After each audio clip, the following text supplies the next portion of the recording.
Welcome friends to the 2026 GMC Acadia. We have one major update here, and that is going to be the introduction of a new Denali Ultimate trim level. There's already a regular Denali trim available to us. This is the Ultimate Denali, and before I get started with what this new trim level comes with, I just want to let you know that the Denali Ultimate, it's going to start at $62,900. That is $7,200 more than the regular Denali trim level. I'm going to tell you what you're going to get for your money, but there is some good news. If you stay tuned until the end of this video, I can share with you a resource so that you can save a substantial amount of money on new vehicles. All right, with that established, let's get started and let's see what this Denali Ultimate has to offer us. And first things first, the GMC Acadia, if you don't know already, it's essentially the all-new Chevy Traverse.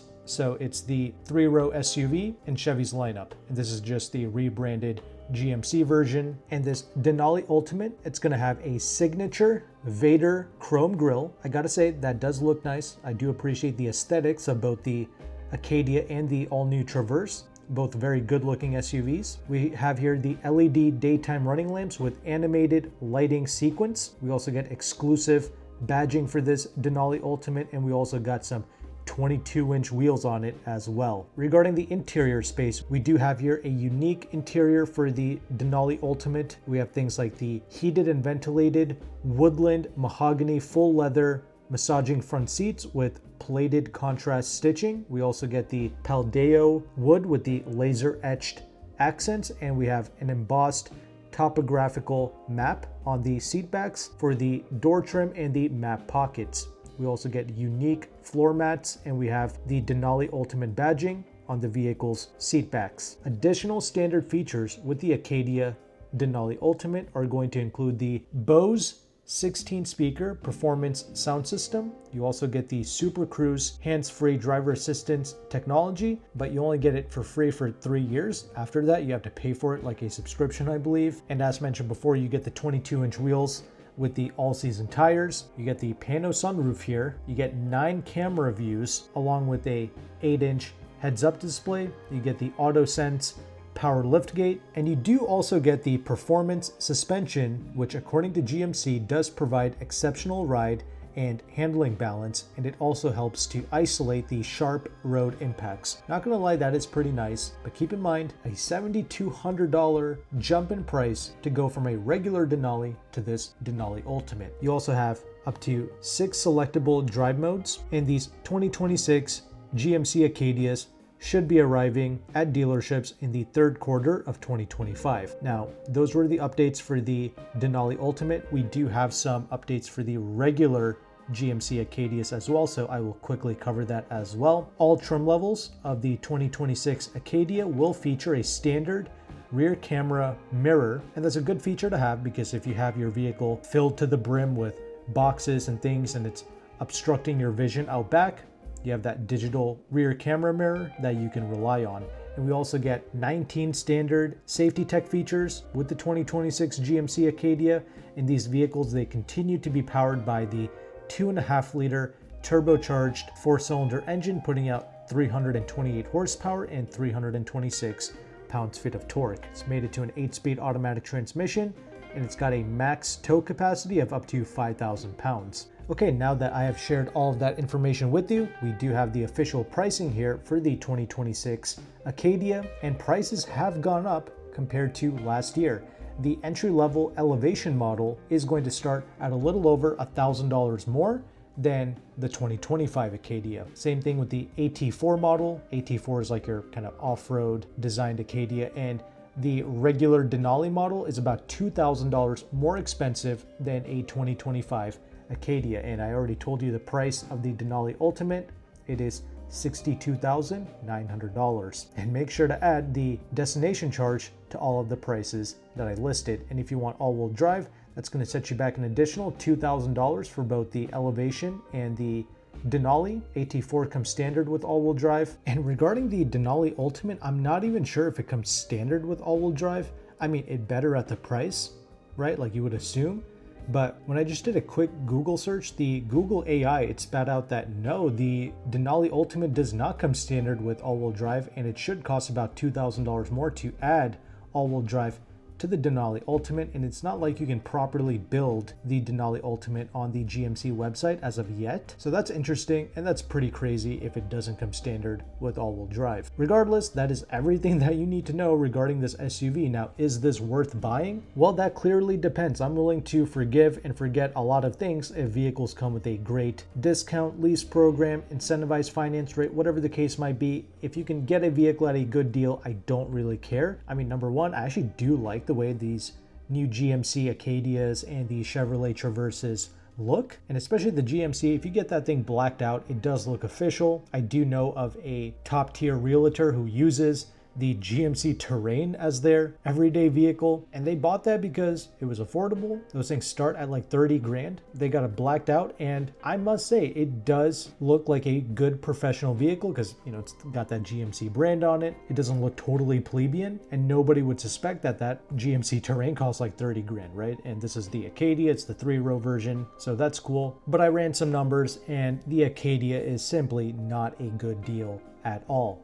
And I chose to run numbers on the 2025 because they naturally cost less money, and also you would think that they might have some better deals, some discounts, some incentives because they want to move those vehicles as these 2026s start to roll into the dealerships. But nope. First of all, I ran some leasing calcs using AutoCompanion's free leasing calculator. I chose an elevation model with an MSRP of $49,875. I even applied a 10% dealer discount to the deal, which is well below invoice.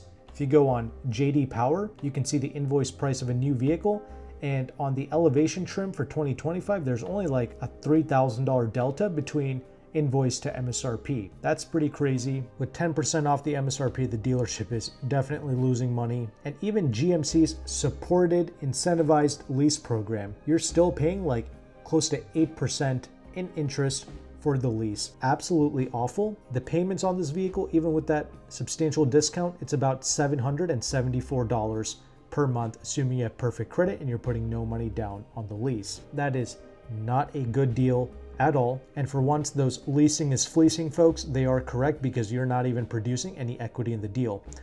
Most of those individuals, they say that because they don't understand the mechanics of leasing. Everyone likes to keep saying things like you're just renting the vehicle, you'll never own it. That's not necessarily true at all. Leasing is really no different from financing. There's only some nuanced instances where when you lease the vehicle, you don't end up with the vehicle. But with most leases from most companies, you are actually building equity in the vehicle, especially if you have a low interest rate lease. This is not one of those.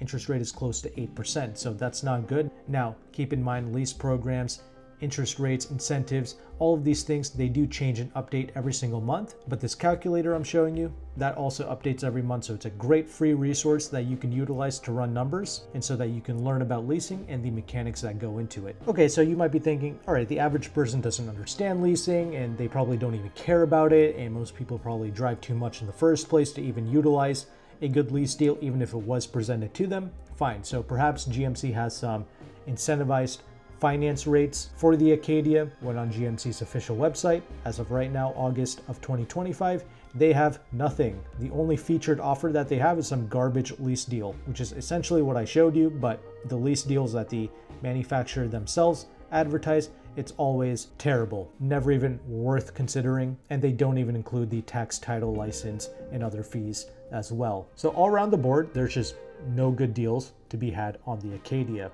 So it's really a vehicle that is difficult for someone like me to recommend. Like, okay, I have come to peace with the fact that most new vehicles are just lease and dump disposable products. Cool, fine, I accept that. Now actually give us some good lease deals that we can take advantage of. But shockingly, a lot of these companies are not even doing that for us, because it was pretty much the same story when I made my video on the 2025 GMC Acadia as well. So as you can see, fast forward a year and the deals have not improved at all with this brand. It's almost as if they don't even care about moving these vehicles. So it is what it is. As promised at the beginning of this video, I do have a resource that you can save money on with other manufacturers as well. And that is going to be through AutoCompanion. He is one of the largest car brokers in the United States. He has partner dealerships primarily in the Washington, D.C. and California areas, and sometimes he has some GMC deals, but he primarily has Chevrolet deals and of course other brands like Mazda, Toyota, Honda, Hyundai, Kia, and luxury brands as well like Lexus, Acura, BMW, Mercedes, Audi, etc., and many more brands. But on the Chevrolet Traverse for the 2025s, he's got between 4 to 8% off the MSRP. On some of the Tahoes and the Suburbans, he's got between 5 to 8% off the MSRP on those. The Silverado pickup trucks, he's got some great deals on those. 10% off on the 1500s and 7% off on the 2500s if you want a heavy duty truck. But if you want a nice affordable 3-row, that's definitely going to be the Mazda CX-90 and also the Nissan Pathfinder. They can be had for some deep discounts and very affordable lease programs as well. Other 3-rows to consider, the Kia Telluride. AutoCompanion has over 10% off on those, and also on something like a Lexus TX 350, the 3-row SUV on a premium trim level. He's got about 10% off on those as well. So a lot of different vehicles to consider. AutoCompanion does offer nationwide shipping. Shipping is something you have to pay extra for, and he also charges a broker fee to access these deals. As you can see from his discounts, he's got some of the best prices in the United States, so his fee is well worth it. And he did say that if you go on his website and you fill out an inquiry form, he did say that he'll take some money off of his broker fee, and I really appreciate him doing that for my audience. If you found value with this content, make sure to like and subscribe. I will have all of AutoCompanion's information in the description box below. Thank you again for watching, take care, and goodbye.